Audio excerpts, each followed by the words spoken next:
Sir నమస్కారం sir. నమస్తే. Sir cinema బడ్జెట్‌ల విషయంలో ఎప్పటినుంచో కూడా ఒక చర్చ అయితే జరుగుతుంది సార్. 100,00,00,000 పైన ఉండే సినిమాలన్నీ కూడా పాన్ ఇండియన్ సినిమాలు మినిమమ్ 50,00,00,000 మీడియం రేంజ్ హీరోలకు కూడా మనం పెట్టడం చూస్తున్నాం సార్. చిన్న సినిమా కూడా దాదాపు 10,00,00,000 వ్యవహారం అయితే నడుస్తుంది సార్. ఈ నేపథ్యంలో చాలా మంది యంగ్ డైరెక్టర్స్ వాళ్ళ యాస్పిరెంట్స్ ఉంటారు. వాళ్ళు ప్రొడ్యూసర్స్‌ని ఇంప్రెస్ చేసి వాళ్ళ నమ్మకాన్ని నిలబెట్టుకోవడానికి వీళ్ళు ప్రయత్నాలైతే చేస్తూ ఉంటారు సార్. ఆ నేపథ్యంలో చిన్న చిన్న షార్ట్ ఫిల్మ్స్, పాస్‌పోర్ట్ సినిమాలు ఇటువంటివి తీసి ఇంప్రెస్ చేస్తూ ఉంటారు. ఈ నేపథ్యంలోనే కొంతమంది కొన్ని సినిమాలు తీశారు సార్. 'ఈసారైనా' అనే ఒక సినిమా అండ్ 'ఉద్వేగం' అనే 2 సినిమాలు రీసెంట్‌గా రిలీజ్ అయినాయి. చిన్న సినిమాలు కూడా. సో, మంచి ఆదరణ అయితే పొందుతున్నాయి సార్. ఇప్పుడు థియేటర్‌లో ఓటీటీలో రిలీజ్ చేసే ప్లాన్ అయితే ఉంది సార్. ఈ సినిమాల గురించి మీరు చూసారు కాబట్టి మీకెలా అనిపిచ్చాయి? సో, మీరు ఏం చెప్తారు సార్ వీటిపై? అంటే 'ఈసారైనా' అనే సినిమా విప్లవ్ అని అతను యాక్చువల్‌గా సినిమాల్లో వేషాల కోసం చాలా ప్రయత్నాలు చేశాడతను. హ్మ్. సినిమా కోసం అతను చేసిన సినిమాల్లో క్యారెక్టర్లు చేయటం కోసం ప్రయత్నం చేశాడు యాక్టర్ అవుదామని. ఓకే. ఆ ప్రయత్నాల్లో భాగంగా తనని తాను ప్రమోట్ చేసుకోవడం కోసం ఒక షార్ట్ ఫిల్మ్ తీద్దామనుకుని ఒక కథ తనే డిజైన్ చేసుకొని అంటే అదేమిటి చాలా చిన్న లైన్. ఒక ఊళ్ళో ఒక కుర్రాడు అతనికి ఉద్యోగం అంటే రోజువారీ జీవితంలో వాళ్ళ ఇంటి పనులు, వ్యవసాయం వీటిలో నడుస్తూ ఉంటాడు అతను. హ్మ్. అయితే చదువుకున్నాడు కాబట్టి ఉద్యోగం కావాలి. ఆ ఉద్యోగం కూడా ఒక గవర్నమెంట్ ఉద్యోగం అయితే బాగుంటుందనేది ఒక ఆశ. ఈ గ్రూప్స్ ఇలాంటి వాటికి ప్రిపేర్ అవుతూ ఏదో ఒక గవర్నమెంట్ జాబ్ కోసం ప్రయత్నం చేయటం. ఈ ప్రయత్నాల్లో భాగంగా ఈ గవర్నమెంట్ టెస్టులు రాసి ఒక అమ్మాయి అంటే ఇతని ఫ్రెండు, అలాగే క్లాస్‌మేటు ఆ అమ్మాయి టీచర్ అవుతుంది. ఇలా ఆ అమ్మాయి కూడా ఉద్యోగం వచ్చేసింది. నువ్వేంటి ఇంకా ఇలా తిరుగుతున్నావు అన్న టోన్‌లో ప్రతి ఒక్కళ్ళు మాట్లాడుతూ ఉంటారు. ఈ రకమైన ఆందోళనలో ఉన్నటువంటి ఒక కుర్రోడి అంతరంగం ఎలా ఉంటుంది అనేది కథ. నెమ్మదిగా అతను అచీవ్ అవుతాడు. ఈ అచీవ్ అవ్వటానికి మధ్యలో అతనికి ఊర్లో జనాలకి, అలాగే ఈ టీచర్ ఉద్యోగం వచ్చినటువంటి తన కొలీగు, ఫ్రెండుకి తనకి మధ్య జరిగేటువంటి ఘర్షణలు, వీళ్ళు తనని ఎలా చూస్తున్నారు, తనని తాను ఎలా ప్రొజెక్ట్ చేసుకోవాలనుకుంటున్నాడు, తన ఫ్యామిలీ మెంబర్స్‌తో తనకు ఉండేటువంటి ఇబ్బందులేమిటి, అంటే ఇలాంటి క్యారెక్టర్‌కి ఉండే ఇబ్బందులేంటి, దీని మీద చాలా చిన్న ఒక గ్రామంలో జరిగే కథ అతనే రాసుకున్నాడు. అతనే రాసుకుని ఒక షార్ట్ ఫిల్మ్‌గా తీసి దాన్ని యూట్యూబ్‌లో పెట్టాలి అనే ఉద్దేశంతో మొదలైన ప్రయాణం. ఈ జరుగుతున్నటువంటి క్రమంలో ఇది ఫీచర్ ఫిల్మ్‌గా కూడా రిలీజ్ చేసే ఛాన్స్ ఉంది అని వాళ్ళకి కాన్ఫిడెన్స్ వచ్చింది. హ్మ్. కాన్ఫిడెన్స్ వచ్చిన తర్వాత కొంచెం దాన్ని పెంచే ప్రయత్నం చేశారు. అయితే పాయింట్‌కున్నటువంటి లిమిటేషన్ కొంతుంది. అతను తీసుకున్న పాయింట్‌కున్న లిమిటేషను ఒకవైపు ప్రైవేటైజేషన్ జరిగిపోతున్నటువంటి క్రమము, ప్రభుత్వ ఉద్యోగాలనేవి నెమ్మదిగా మృగ్యమైపోతాయి. ఈ ప్రాసెస్‌లోనే ప్రైవేట్ రంగంలోకి రిజర్వేషన్లు విస్తరించాలి లాంటి ఆలోచనలు, ఉద్యమాలు రూపం దిద్దుకునే ప్రయత్నం జరుగుతున్నటువంటి నేపథ్యంలో ఇలాంటి కథలు అంటే ఇవన్నీ కూడా మాట్లాడి ఉండాల్సింది ఆ సినిమాలో. హ్మ్. అయితే ఒక గవర్నమెంట్ ఉద్యోగం కొట్టడం అనేదే సెంట్రల్ పాయింట్‌గా తీసుకుని, ఆ పోటీ పరీక్షలు ఎలా ఉంటాయి, దానికి ఎలా ప్రిపేర్ అవ్వాలి, కెరియర్ ఏమిటి అనే దాని మీద కొంచెం ఎక్కువ ఫోకస్ నడిచింది. నడిచి ఆ ఏరియాలో కొంత ఆయన జనాల్ని క్యూరియస్‌గా ఉంచే ప్రయత్నం చేశాడు. ఎంగేజ్ చేయాలనుకున్నాడు. ఆ ఎంగేజ్ చేయడం జరిగింది. తనే హీరో క్యారెక్టర్ ఏసాడు. ఆయనే రచయిత, ఆయనే దర్శకుడు. ఒక రకంగా తనే డబ్బులు పెట్టినట్టున్నాడు. బయట ఎవరినో పార్ట్నర్స్‌ని తీసుకొని. ఇలా యూట్యూబ్ కోసం అనుకున్న షార్ట్ ఫిల్మ్‌ని ఫీచర్ ఫిల్మ్‌గా మార్చి ప్రధానంగా అతను నమ్ముకుంది విలేజ్ యూత్ మధ్య జరిగేటువంటి కాన్వర్జేషన్స్, దాన్ని లైవ్లీగా నడపడం ద్వారా జనాల్ని ఎంటర్టైన్ చేయవచ్చు అనేటువంటి ఒక మోటో ఉంది అతనికి. అది కనిపిస్తుంది సినిమాలో. ఆ రకంగా హిట్ అయినటువంటి సినిమాలు ఈ మధ్య మనం చాలా చూసాం. జాతిరత్నాలు ఇవన్నీ కూడా అలాంటి లక్ష్యంతో హిట్ అయిన సినిమాలే. హ్మ్. వీటన్నిటి ప్రభావం ఉంది అతని మీద, ఈ నటుడి మీద.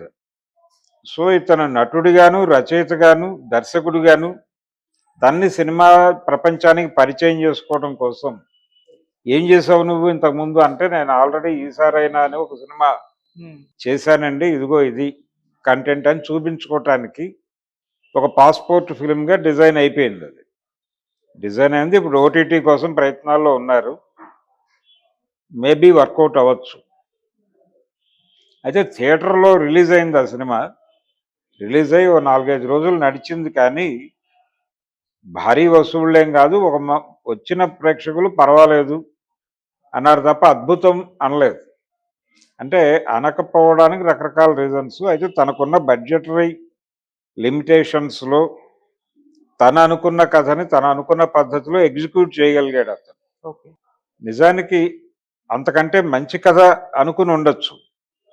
అంటే గ్రామీణ నేపథ్యం ఎలాగో అనుకున్నారు కాబట్టి గ్రామాలలో జరిగే అనేక వైరుధ్యాల మీద ఒక కథని డిజైన్ చేసుకుని చేసుంటే ఉమ్, ఇదే కష్టంతో అలాంటి కథలు చేసుంటే ఇంకొంచెం ప్రయోజనాత్మకంగా ఉండేది. అయితే ఈయన అనుకుంది ఏంటంటే ఎంటర్టైన్మెంట్ ఉండాలి, జనాలను అట్రాక్ట్ చేయాలంటే, జనాలను థియేటర్లో కూర్చోబెట్టాలంటే అనే ఉద్దేశంతో కొంచెం ఆ తరహా సన్నివేశాలకు అవకాశం ఉంటుందని ఈ ట్రాక్లో వెళ్ళాడు. అది టోటల్గా ఈసారైనా అనే సినిమా మీద నా ఒపీనియన్ నేను చూశాక. ఉమ్, అయితే తన ప్రయత్నం తను సిన్సియర్గా చేశాడు. మరి ఏ మేరకు ఆయనకి పాస్పోర్ట్గా ఉపయోగపడుతుంది ఈ సినిమా అనేది చూడాలి. తర్వాత రెండోది అంటే ఈ సినిమాలో నటించిన వాళ్ళందరూ దాదాపు కొత్త ఆర్టిస్టులే, ఒకళ్ళిద్దరు సీజన్డ్ కమెడియన్స్ కనిపిస్తారు సినిమాలో, అది కూడా పరిమితే. సో కొత్త ఆర్టిస్టులకి ఒక రకంగా పాస్పోర్ట్ లాగా కూడా ఇలాంటి సినిమాలు ఉపయోగపడతాయి. అలాంటి ఒక ఒక పాత్ర అయితే ఈసారైనా అనే సినిమా నిర్వహిస్తుందని అనుకుందాం. ఉమ్, ఇక రెండో యాంగిల్, ఈ మధ్య ఓటీటీలు వస్తున్నాయి, వెబ్ సిరీస్లు విపరీతంగా డిజైన్ చేసుకుంటున్నారు చాలామంది. ఈ వెబ్ సిరీస్ల కంటెంట్లు పట్టుకొని ఓటీటీ ఆఫీసుల చుట్టూ తిరుగుతున్న వాళ్ళ సంఖ్య గణనీయంగానే ఉంటుంది. ఉమ్, అయితే ఓటీటీల నుంచి అంత పాజిటివ్ అప్రోచ్ ఉండటం లేదు గతంలో మొదట్లో కనిపించినట్టుగా. ఓకే. వీళ్ళు లీగల్ సైడ్ వెళ్తున్నారు. లీగల్ సైడ్ అంటే కోర్టుల్లో కేసులు, ఏ కేసు ఎలా పరిష్కారం అయింది, అలా కోర్టు డ్రామా నేపథ్యంలో కొన్ని ఇంట్రెస్టింగ్ కేసుల్ని వెబ్ సిరీస్లుగా మార్చి చేయాలనేటువంటి ఒక ప్రయత్నం కొంతమంది చేస్తున్నారు. ఓకే. అలా ఒక ఓటీటీ కోసం, వెబ్ సిరీస్ కోసం మొదలైన ప్రయాణం ఒక సినిమాగా మారింది 'ఉద్వేగం' అనే సినిమాతో. ఉమ్, ఆ 'ఉద్వేగం' సినిమాలో ప్రధానంగా రైటరు, డైరెక్టరు మహిపాల్ అతను చెప్పదలుచుకున్న విషయం ఏంటంటే, చట్టం అనేది చాలా సందర్భాల్లో రకరకాల, అంటే కేసు నడిచేటప్పుడు సాక్ష్యాధారాలు ఎలా తారుమారు అవుతాయి, కోర్టుకి ఎలా అర్థం అవుతుంది, కోర్టు ఆ నిర్ణయం తీసుకోవటానికి ఒకవైపు నుంచి డిఫెన్స్ లాయరు, ఇంకో వైపు నుంచి ప్రాసిక్యూటరు ఎలా అర్థం చేయిస్తారు కేసుని, ఎలా అర్థం చేయించి, అంటే కేసు మెరిట్స్ మీద ఆర్గ్యుమెంట్స్ జరిగితే జడ్జి గారు ఎలాంటి నిర్ణయాలు తీసుకుంటారు అనే దాని మీద కథ నడుస్తుంది. ఇది టోటల్గా కోర్టు డ్రామానే. ఓకే. అంటే ఒక కేసులో ముద్దాయిలుగా ఉన్న వాళ్ళందరినీ వీళ్ళు నేరం చేశారు అనేది ఒక ప్రాథమిక నిర్ధారణకు వచ్చేసిన తర్వాత అందులో అరెస్ట్ అయిన వాళ్ళందరినీ కలిపి ఒకే గ్రూప్గా చూసి ఒక నిర్ణయం చేయడం జరుగుతూ ఉంటుంది. కానీ అందులో పార్టిసిపెంట్స్ అందరూ ఆ క్రైమ్లో ప్రధాన పాత్రధారులు అవునా కాదా అనేది చాలా సందర్భాల్లో పక్కకి వెళ్ళిపోతుంది. ఆ టైంలో అక్కడ అరెస్ట్ అయిన వాళ్ళలో ఆ నేరాన్ని వ్యతిరేకించే వాళ్ళు కూడా ఉండొచ్చు. వాళ్ళు ఆ నేరస్తులకి స్నేహితులు ఇంకోటో అయ్యి ఆ ఏరియాలో ఉంటారు, వాళ్ళతో ఉంటారు. ఉన్నంత మాత్రాన వాళ్ళు నేరం చేసినట్టుగా నిర్ధారించడం కరెక్ట్ కాదు. కానీ వాళ్ళతో ట్రావెల్ చేస్తూ కాన్షియస్గా ఉండి తెలిసి నేరం జరుగుతుంది అనేటువంటి స్పృహతోనే వాళ్ళతో ట్రావెల్ అవుతూ ఏదో మేరకు ఆ నేరంలో వీళ్ళ భాగం కూడా ఉంటుంది. ఉన్నప్పుడు వాళ్ళని ప్రత్యేకంగా ఎలా చూడాలి కోర్టు అనే దాని మీద రకరకాల చర్చలు ఉన్నాయి. ఈ నేపథ్యంలో కథ నడుస్తుంది.